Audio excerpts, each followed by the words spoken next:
Hey David, there's a storm raging outside right now. The wind's howling loud enough to shake the windows, the rain's coming down in sheets, and you can see the trees swaying fiercely. It feels like everything's out of control. But inside this house, there's just one candle flickering quietly, unmoved by the chaos, standing firm. That's the kind of mindset we all should aim for, one that remains calm even when life throws a hurricane our way. But honestly, most of us aren't living like that. We get caught in traffic and end up losing our temper. Someone says something rude, and instead of letting it go, we keep obsessing over it all day. We allow small frustrations to ruin our entire mood, and in the process, we lose grip on the whole day's peace. The truth is, the ancient Stoics understood something about this that modern science is only now catching up with: that our mind is like a muscle. And just like any muscle, it can be trained to become stronger, more stable, and more resilient. Marcus Aurelius, the Roman emperor who guided the empire through some of its most turbulent times, kept a journal where he wrote, "You have power over your mind, not outside events. Realize this and you will find strength." Think about that for a second. This wasn't just some philosophical platitude, was talking about real control over your internal world. Because what most people forget is that the biggest battle isn't out there in the world. It's in here between your ears. Controlling your mind is the real key. Now, what I'm about to share isn't just theory or some motivational quotes that make you feel good for 5 minutes. These are practical, battle-tested principles that have helped millions over thousands of years develop genuine inner calm. Not the fake peace that crumbles the moment something goes sideways, but a deep, authentic calm rooted in understanding how your mind actually works. See, most folks misunderstand what calm really means. They think it's about never having bad things happen, but that's not true calm, that's just luck. True calm is when bad things happen, yet you don't fall apart. It's when the world is shaking, but you stay steady. It's when everyone around you is freaking out, but you become the eye of the storm, peaceful and unshaken. And no, this isn't about suppressing your emotions or pretending everything's perfect when it's not. It's about building the inner strength to face reality head-on without being overwhelmed. It's about developing a mind that can handle whatever life throws your way, not by avoiding the storm, but by learning how to dance in the rain. Before we get deeper, I need you to do me a favor. Like, comment, and share this video with someone who needs this message. If you're serious about mastering your emotions and becoming unshakable mentally, hit that subscribe button too. And don't skip any part of this video, because missing even one point could cost you dearly. Now, I want you to repeat this in the comments. My mind is calmer than the storm around me. Let's get into this together and train our minds daily. Number 1. Build a mind that doesn't need life to be perfect for you to feel okay. The truth is, life will never give you a flawless day. Things will always go wrong somehow. The sooner you accept this, the quicker you can start developing real peace inside. Most people spend their whole lives trying to control what they can't, whether it's their boss's mood, their kids' behavior, conflict-free relationships, or perfect plans.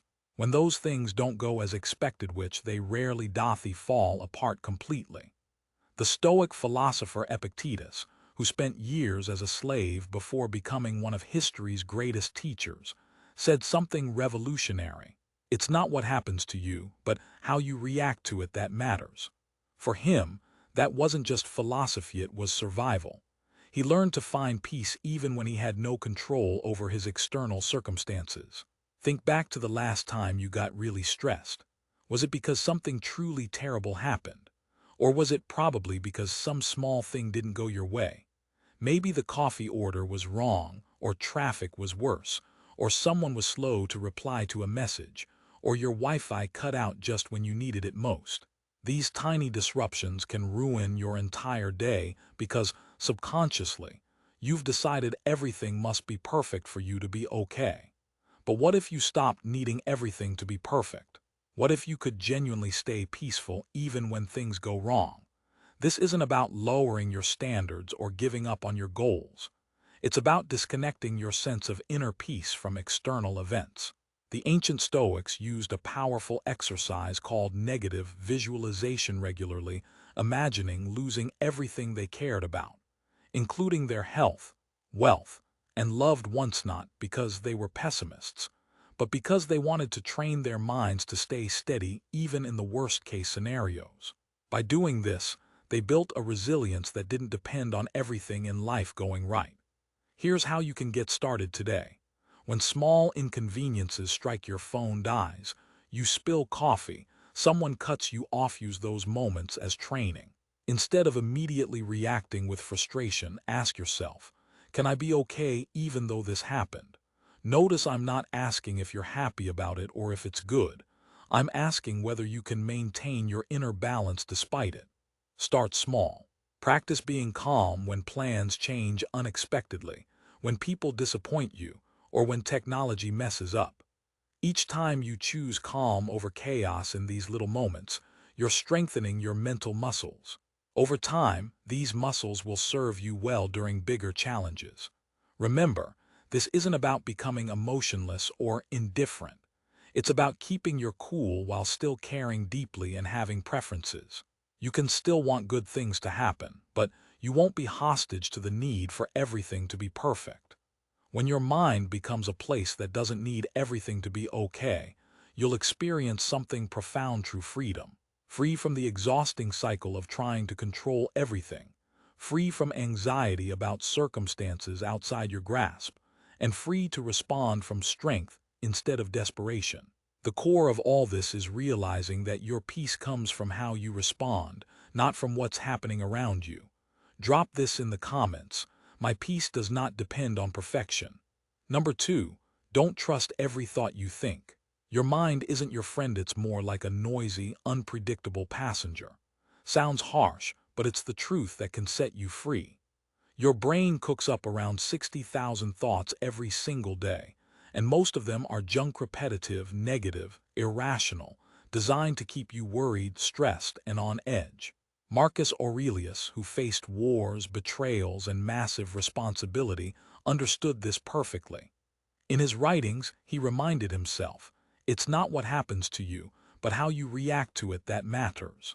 He knew our minds love to spin problems that don't even exist. Right now, your brain is running worst-case scenarios, replaying embarrassing moments from the past, and creating stories about what other people think about you. It's saying you're not enough, that something terrible is about to happen, or that you need to worry about multiple problems outside your control. But here's the kicker. None of that mental noise is actually true. Your mind acts like an overly cautious security guard that's trying to protect you, but often overreacts and causes trouble. Most people believe every thought that comes in, especially if it sounds urgent. If their brain says, everyone thinks you're stupid, they buy it. If it whispers something bad is about to happen, they start planning their future disaster. This is where the Stoics turned the tables. They knew you are not your thoughts. You are the observer of your thoughts. There's a part of you that can step back and watch all this mental drama without getting caught up in it. Next time you catch yourself spiraling, just take 30 seconds.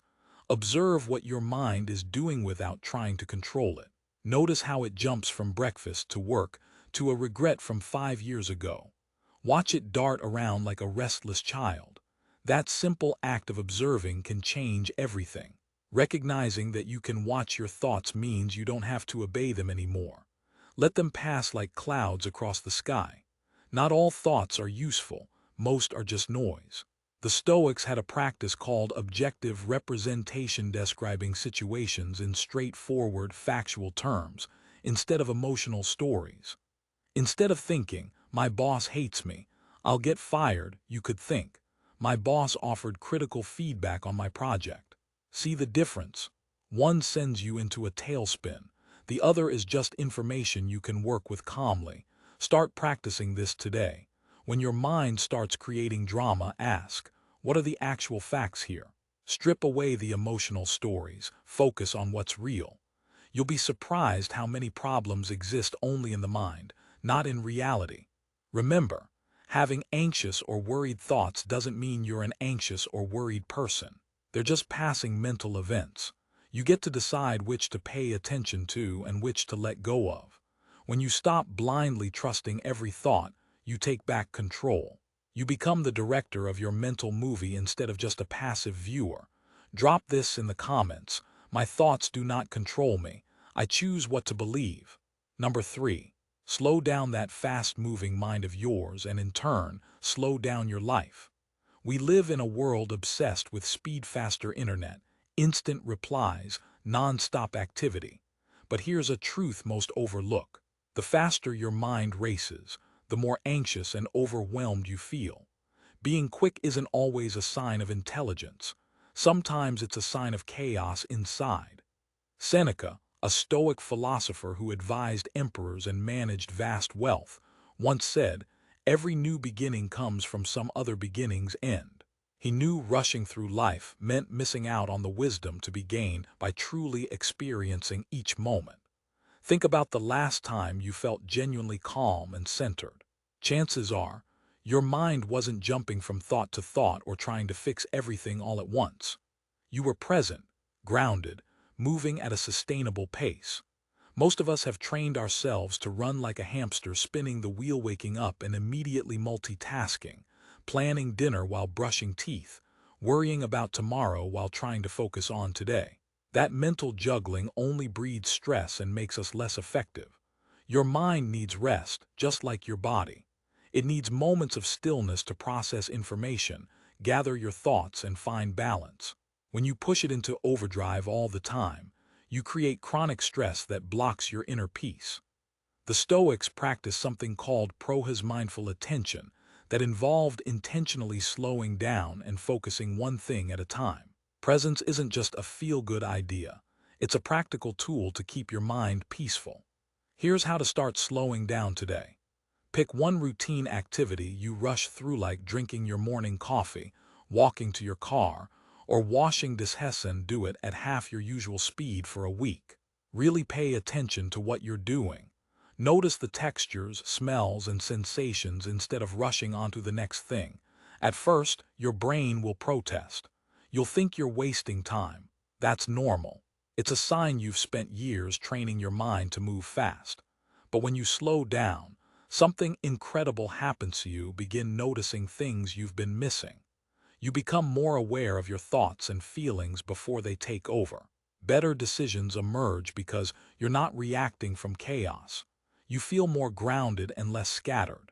The Stoics also used breathing as an anchor for mental pacing. Marcus Aurelius, whenever his mind started racing, would focus on his breath not as meditation, but as a way to ground himself in the present moment. Breathe rhythmically, deeply, and steadily. Let's try now.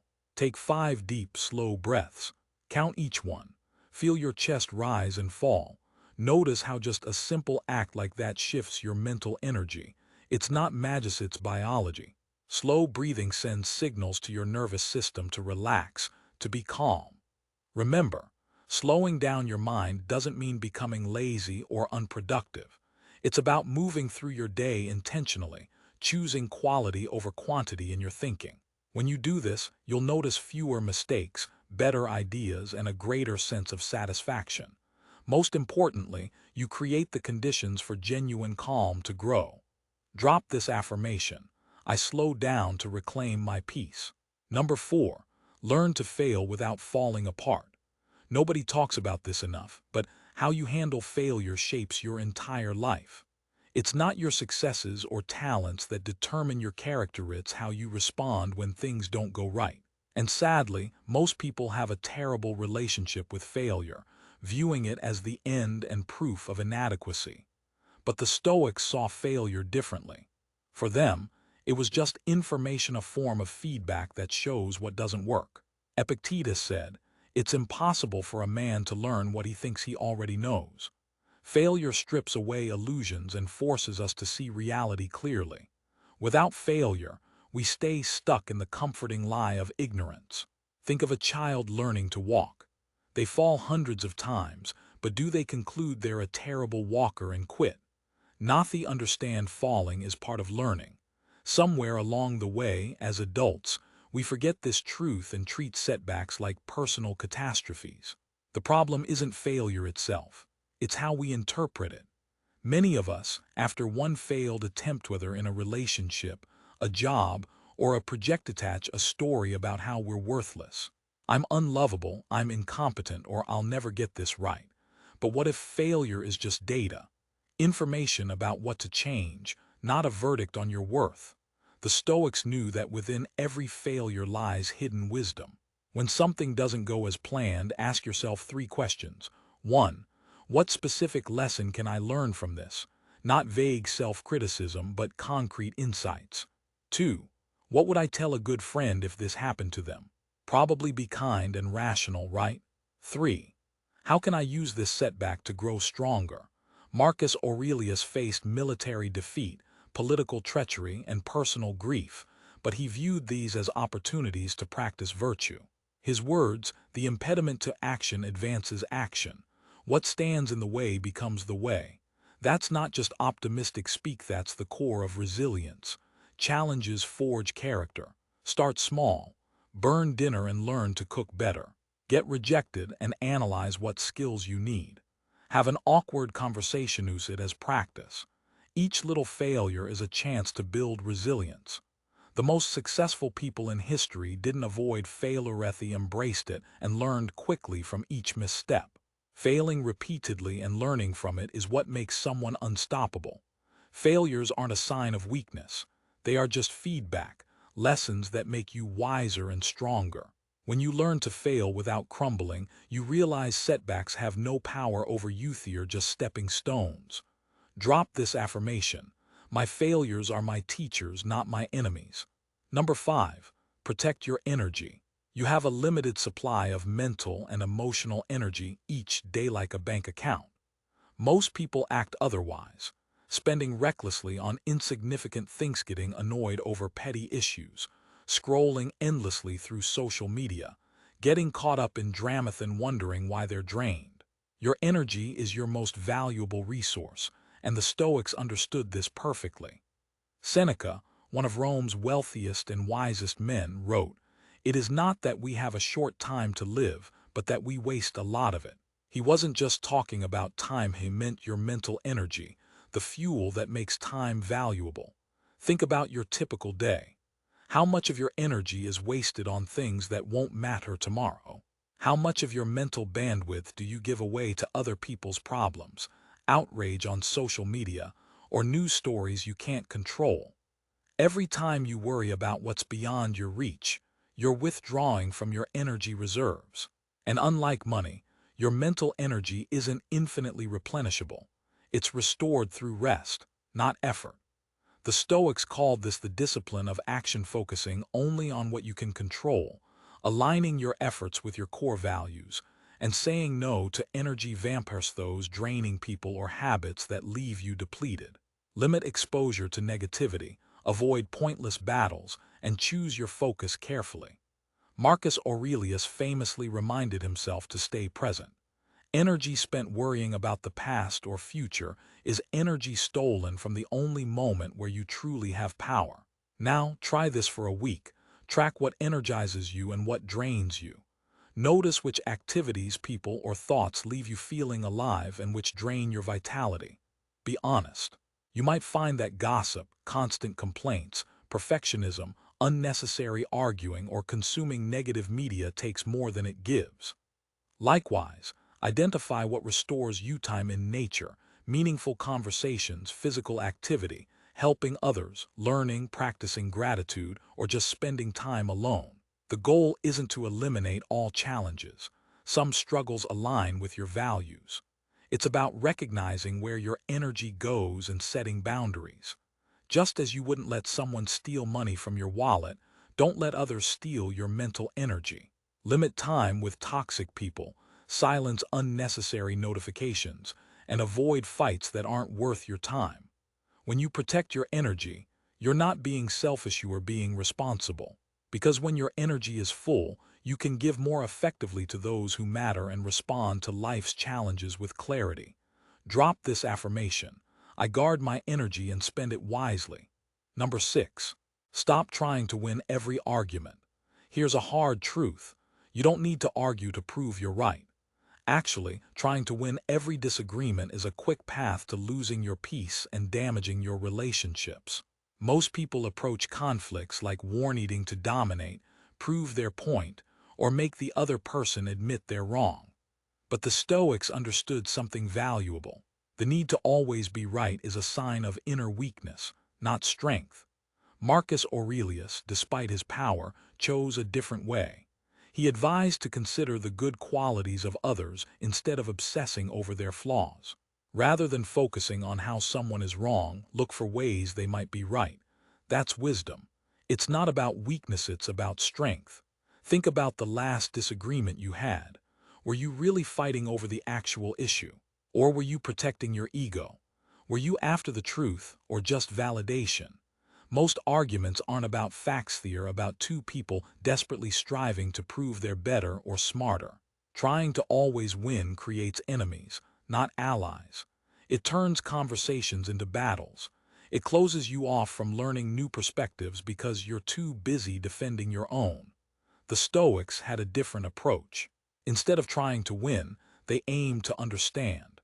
They looked for common ground, showed curiosity rather than arrogance.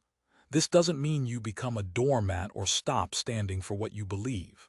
It simply means choosing battles that truly matter and approaching conflicts with confidence, not insecurity. When someone disagrees with you, instead of instantly countering, ask, "What if they have a point I haven't considered?" Or "Help me understand your view better." This simple shift from confrontation to collaboration can change the entire dynamic. Sometimes, you might realize they're right and you were wrong. That's not humiliating, it's growth. Sometimes you both find truths in each other's positions, creating a better solution. And sometimes, fundamental differences are unresolvable, in which case, agreeing to disagree is the wisest move. Epictetus said, "When someone is properly grounded, they shouldn't need approval from outside." When you're confident in who you are, you don't have to win debates to feel worthy. You can afford to be generous because your self-worth isn't based on others' approval. In close relationships, this mindset is crucial. Loved ones aren't opponents, they're fellow travelers. They're trying to navigate life just like you. Practice what the Stoics called the discipline of a pause to examine whether the argument is really worth your emotional investment. Ask, is this worth the energy? Will winning improve the situation? Or am I just defending my ego? Often the best response is, "I see it differently, but I respect your perspective." That's not giving up, it's choosing peace over pride. When you stop aiming to always be right, something beautiful happens. People start listening because they sense respect, not attack. Conversations become more meaningful and relationships deepen. Remember, the goal isn't to prove you're the smartest. It's to connect, understand, and sometimes to find solutions together. Drop this affirmation: I choose understanding over winning. Number 7. Live from the inside out, not the outside in. This final principle ties everything together. Most people operate from the external, letting their mood depend on how others treat them, their success, or whether they get what they want when they want it. That's living from the outside in. The Stoics, however, discovered the secret to unshakable peace: living from the inside out.